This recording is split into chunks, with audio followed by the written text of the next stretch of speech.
Olá pessoal, tudo bem? Meu nome é Samuel Dalelaste, sou médico e esse é o nosso espaço aqui no YouTube para discutirmos temas relacionados à saúde, bem-estar e qualidade de vida. Eu quero começar esse vídeo de hoje fazendo um agradecimento especial para você, meu seguidor que está inscrito no meu canal e que ajudou para que essa semana nós atingíssemos essa marca dos 1 milhão de inscritos.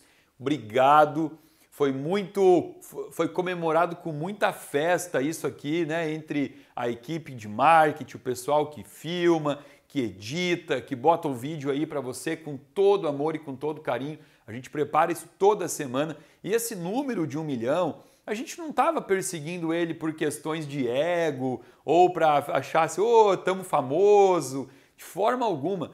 O canal do YouTube ele tem como propósito entrar na sua casa, invadir a sua casa, levando informação que vai com certeza impactar de forma positiva na saúde de cada um de vocês. Então, quando a gente viu esse númerozinho ali com 6 zeros depois da vírgula, poxa, foi muito emocionante entender que 1 milhão de pessoas já puderam receber, de certa forma, algum tipo de informação que vai impactar lá na frente, na longevidade com muito mais saúde. E aí, então, já que a gente está aqui falando sobre isso, né, sobre o objetivo do canal, essas informações que tem como propósito ajudar você a envelhecer bem, envelhecer com autonomia, com memória, com energia vital, com massa muscular. Então vamos falar hoje. Hoje o vídeo não é de bioquímica. Eu sei que vocês gostam quando eu sento a caneta aqui no quadro, mostro rotas metabólicas, mas hoje eu trouxe aqui um esclarecimento sobre coisas que me perguntam. Eu percebo que nos meus directs, no próprio YouTube, nos comentários do YouTube, as pessoas falam assim, Samuel, eu tenho seguido bastante médicos aí em redes sociais e muito se fala sobre medicina da saúde. Me explica um pouco melhor o que é isso? Isso é uma especialidade médica? O que é essa tal de medicina da saúde? Então assim, vamos lá. O vídeo de hoje é explicativo e ao mesmo tempo reflexivo. Eu digo reflexivo porque vai convidar você a pensar um pouquinho sobre alguns aspectos que eu vou trazer aqui, tá? Então assim, a título de informação, isso aqui não existe, medicina da saúde não é uma especialidade médica. Nenhum médico faz um treinamento de formação como residência, né? Não é uma residência, não é um título de especialista. Acontece que por muito tempo houve uma tendência quase que unânime em alguns países do mundo de que a medicina fosse praticada com o olhar para a doença. Como assim, Samuel? Medicina não é uma coisa para doença? Sim, existe toda uma abordagem que nós médicos aprendemos na faculdade para atuar quando o paciente está doente, quando ele traz para nós uma alteração de exame, uma dor, uma queixa, um sintoma, um sinal, e a gente é treinado a pensar como resolver aquele ponto, aquela doença que o paciente está trazendo. Só que isso não deveria ser a base da medicina. A base da medicina, eu gosto muito de escrever isso no meu quadro durante as minhas consultas, eu pergunto para as pessoas assim, qual é a função do médico na sociedade? O que você acha? E as pessoas falam assim, eu acho que é uma pessoa treinada para curar a doença. E eu não gosto disso, porque para mim seria como se eu falasse que o dentista é a pessoa treinada para arrancar dente. Qual é a função do dentista na sociedade? Arrancar dente. Não, não pode. O dentista ele tem que ser a pessoa a promover saúde da boca. Da mesma forma, a função do médico ela deve ser promoção de saúde. O médico tem que ser um promotor da saúde. E por isso que a gente fala que essa medicina que promove saúde, ela é chamada hoje, né, de um olhar de uma medicina da saúde, né, que é aquele médico que ele não se contenta em pegar o paciente e ver que ele não tem nenhum sintoma, que ele não tem nenhuma alteração e simplesmente olhar para o paciente e falar assim, Olha, seu João, teu check-up desse ano deu tudo certo. Volta o ano que vem para um novo check-up. Isso não é um olhar de quem está promovendo saúde. Isso é um olhar de quem está passivamente aguardando, expectando a doença chegar. Para daí sim, quando a doença chegar, a gente abordar o paciente com algum tratamento. E aí a gente chama isso de medicina da doença, né? A medicina da doença é essa que aguarda passivamente a doença para poder fazer um tratamento. Samuel, mas então o que é o certo e o que é o errado? Não é questão de certo ou de errado.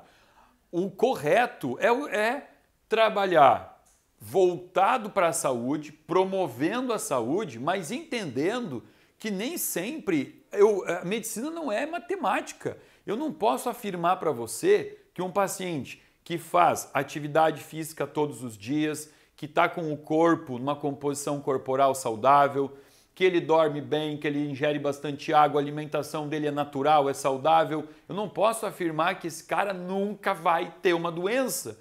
Ele está trabalhando com probabilidade e estatística. Então a probabilidade de que ele venha desenvolver uma doença, como um diabetes, como um infarto, como um Alzheimer, a probabilidade é muito menor. Mas se ele vier a manifestar algo assim, aí a gente atua na doença. Então, uma medicina tem que complementar a outra. O que a gente não pode fazer é ficar o tempo todo esperando para só começar a mudar alguma coisa na vida do paciente quando ele já está doente. Bom, então assim, eu estou aqui falando, né? Olha o que eu falei para vocês.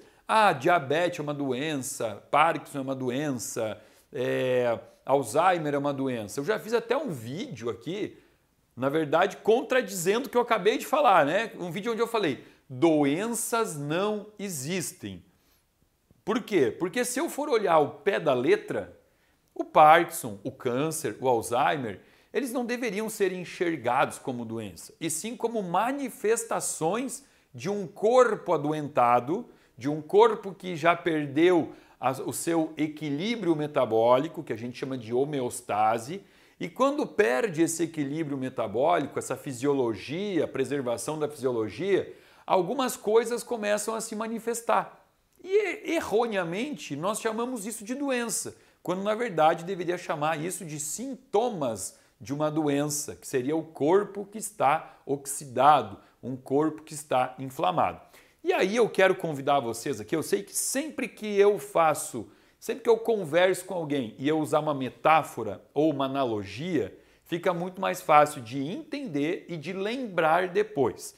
Então, diante desse cenário que eu estou descrevendo aqui para vocês, eu estou falando que doenças não existem, né? Que na verdade existe uma única doença no mundo, né? Claro, eu estou forçando aqui, tá? Mas qual seria essa doença que seria causadora de tudo isso que a gente vê aí que está tirando a qualidade de vida das pessoas? Essa doença aqui, ela pode ser chamada de inflamação de baixo grau.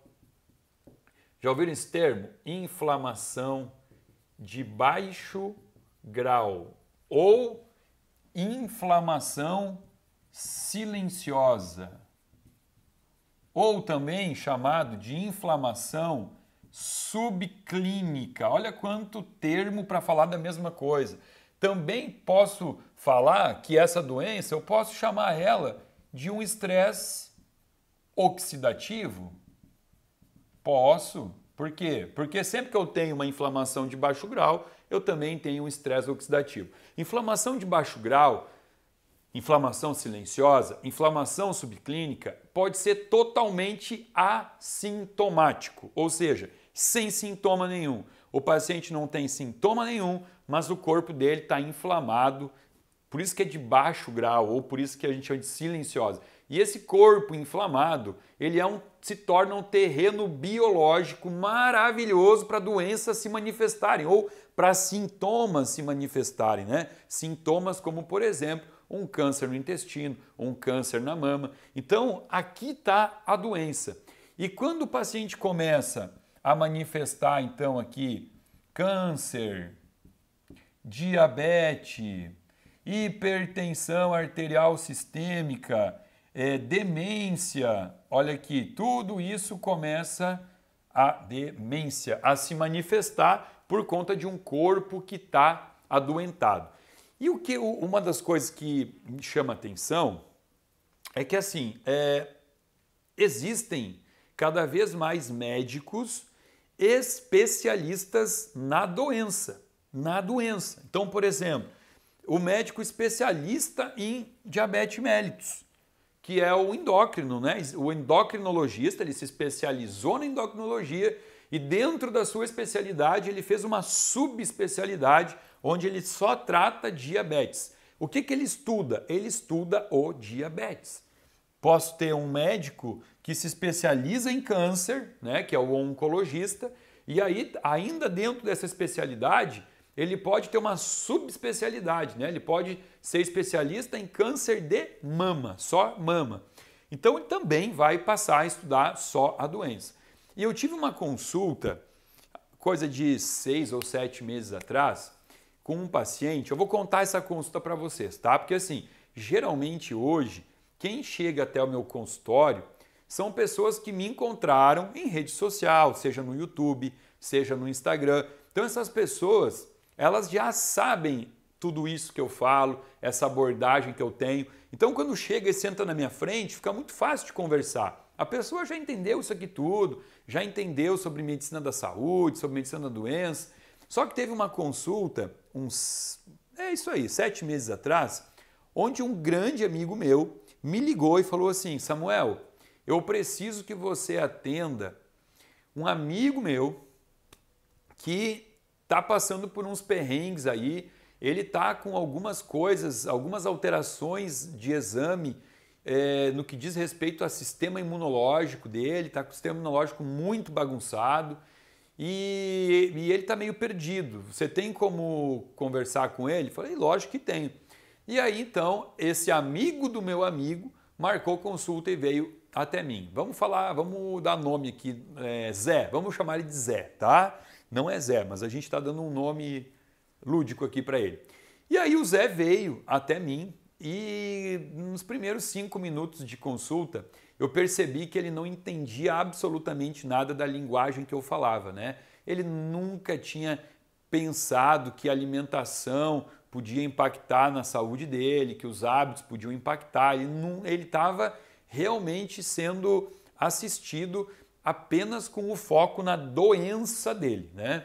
E aí ele estava ali falando para mim e dizendo assim que ele já tinha passado nos maiores experts, né, daquela doença dele. Então ele falou assim, nossa, eu já passei no Papa dessa doença lá no Albert Einstein, em São Paulo, eu já fui para os Estados Unidos e eu me consultei com o bambambam dessa doença. E eu estava aqui só pensando como é que eu vou explicar para esse paciente que até agora ele só procurou médicos que estudam a doença dele, mas que talvez esses médicos não estudem a saúde, né? Porque no momento que você melhora a saúde, aquela doença talvez ela perca força, talvez ela comece a regredir. Mas se eu ficar só olhando, eu vou usar um exemplo do diabetes, né? Por exemplo, se eu entender que agora que o paciente está diabético, o que eu tenho que estudar são todos os fármacos que podem ser utilizados no manejo da glicose, como por exemplo, eu posso usar glibenclamida, eu posso usar tiazolidinediona, eu posso usar metformina, existe o Saxenda, existe o Forxiga, existe liraglutida. Se eu ficar estudando todos esses fármacos, eu estou estudando o quê? A doença. Eu só estou estudando a doença. Eu não estou parando aqui para pensar, por que esse cara ficou diabético? O que eu posso fazer com esse paciente para trazer ele de volta para aquele patamar antigo dele, onde ele não era diabético, porque ele não nasceu assim. Ele não era diabético, alguma coisa levou ele para aquele lugar. Como é que eu trago ele de volta para o lugar onde o diabetes não existe? E aquele paciente estava me contando que ele procurava os médicos que tinham maior expertise na doença dele. E é óbvio que eu falei para ele, continua nisso, você tem que estar cercado por pessoas que estudem a tua doença. Eu confessei para ele, eu falei, olha, eu não tenho expertise nessa tua doença aí não, de forma alguma, não é o meu foco, eu não tenho esse foco em estudar essa doença. Mas aí eu tive a sacada de perguntar assim para ele, você procurou os melhores médicos especialistas na doença, mas e você já procurou algum médico que entenda de saúde? E eu vi que ele me olhou com uma cara assim, meio chocado, uma mistura de surpreso com também, tipo, em dúvida, o que eu estava querendo falar. E aí então eu vim explicando para ele e eu tive que usar algumas analogias e algumas metáforas que fizeram isso aqui ficar mais fácil. Quer ver? Eu vou mostrar para vocês o seguinte, ó. Eu acho até que eu já comentei isso em vídeo, mas nunca é demais repetir, né? Já são mais de 200 vídeos, a gente pode repetir algumas coisas. Por exemplo, se eu falar assim, ó, escuro, o escuro. Perguntei para o paciente, falei, Zé, você acha que existe o escuro? E ele falou, é claro que existe o escuro. De noite, quando eu vou dormir, eu apago a luz para ficar no escuro. Eu disse, muito bem, você acabou de dar a resposta, escuro não existe. O que existe é a ausência de luz. Então, quando eu tenho a ausência de luz, eu tenho o escuro. Logo, escuro não existe. Aí eu perguntei para ele, você acha que o frio existe? E ele disse, lógico que existe o frio. E aí eu disse, não, não tem não. O que existe, Zé, é a ausência do calor. Do calor. Quando o calor vai embora, o que sobra é o frio. E aí o Zé já estava meio me olhando com uma cara assim, onde é que esse médico quer chegar? Zé, existe doença? Não, não existe doença. O que existe é a ausência de saúde. Quando existe falta de saúde, logo existe a oportunidade de que a doença se instale. Então, como é que eu enxergo esse ato de estudar freneticamente a doença? Como que eu enxergo? Por exemplo, escuro. Aqui a gente está no claro, estamos no claro, filmando. Porventura, queimar a lâmpada, estourou a lâmpada, ficamos no escuro. O que seria um profissional que estuda o escuro? É o cara que não vai vir aqui trocar minha lâmpada, não vai vir aqui arrumar o curto-circuito.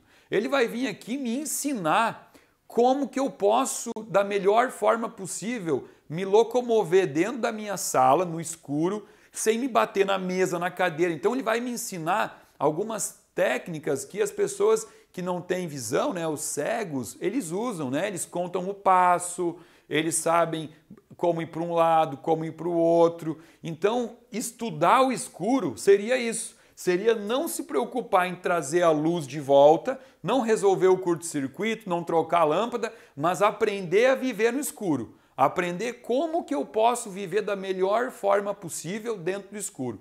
Da mesma forma, o frio. Aqui, Porto Alegre, a gente está no inverno. Aqui dentro dessa sala, estamos com um aquecedor ligado, está quentinho, está gostoso. E se esse aquecedor queimar? Eu posso arrumar o aquecedor ou eu posso contratar um especialista em frio. Então ele vai vir aqui e ele vai me ensinar como que eu faço para não passar frio dentro dessa sala gelada. Então ele vai me ensinar a usar luvas, botar um casaco de pele, um cachecol, uma touca. Ele vai me ensinar como eu posso trabalhar essas questões todas, exceto a que seria mais lógica, que seria resolver a calefação aqui, entendeu? E quando eu tenho um paciente, por exemplo, que aumenta a sua circunferência abdominal, ele tem mais gordura visceral, ele tem mais barriga, automaticamente ele começa a ter perda da saúde, e a perda da saúde vai trazer aqui a resistência insulínica ou diabetes mellitus, vai trazer a hipertensão arterial sistêmica, vai trazer o aumento do colesterol, vai trazer o aumento do triglicerídeo. E aí, o que eu faço? Eu tento aprender a viver no escuro e no frio? Ou eu resolvo e trago calor e claridade para esse ambiente? Eu vou aprender a medicar o paciente para ele ficar para o resto da vida tomando remédio para controle de glicose, de hipertensão e de colesterol? Ou será que eu tiro ele dessas trevas e faço com que ele volte a ter saúde? E uma vez que ele tenha saúde, ele já não vai mais precisar trabalhar com o manejo da doença. É isso que eu quero convidar vocês para refletir e entender o que é essa visão diferente, né, que tanto se fala hoje como medicina da saúde. Isso tudo parece lógico, parece óbvio, mas aposto que você conhece pessoas que não pensam assim. Pessoas que já estão tomando medicamento para gastrite há 10 anos e não mudaram a sua alimentação. Pessoas que estão tomando remédio para o colesterol, mas não são capazes de subir numa esteira, de subir numa bicicleta, de caminhar todos os dias. Pessoas que não valorizam a sua saúde. Bom, pessoal, como eu disse, hoje era um vídeo para convidar vocês a refletir um pouquinho sobre os nossos hábitos, sobre essa nossa mania de buscar sempre a Magic Pill, né? Aquela pílulazinha mágica que você toma e que tá tudo certo, não precisa mudar nenhum hábito, continua fazendo tudo como estava fazendo. Isso, na verdade, é ingenuidade. Gente, mais uma vez eu quero agradecer você por estar aqui comigo, por estar inscrito no meu canal. Eu quero agradecer por ter ficado até o final desse vídeo. Se você ainda não está inscrito, inscreva-se, acione o sininho para receber aquela notificação toda semana, segundas e sextas-feiras, um vídeo novo aqui para você. Abaixo desse vídeo tem um link onde você pode se inscrever e fazer parte de um grupo VIP de pessoas que recebe conteúdo gratuito e exclusivo aqui do meu canal. Meu muito obrigado.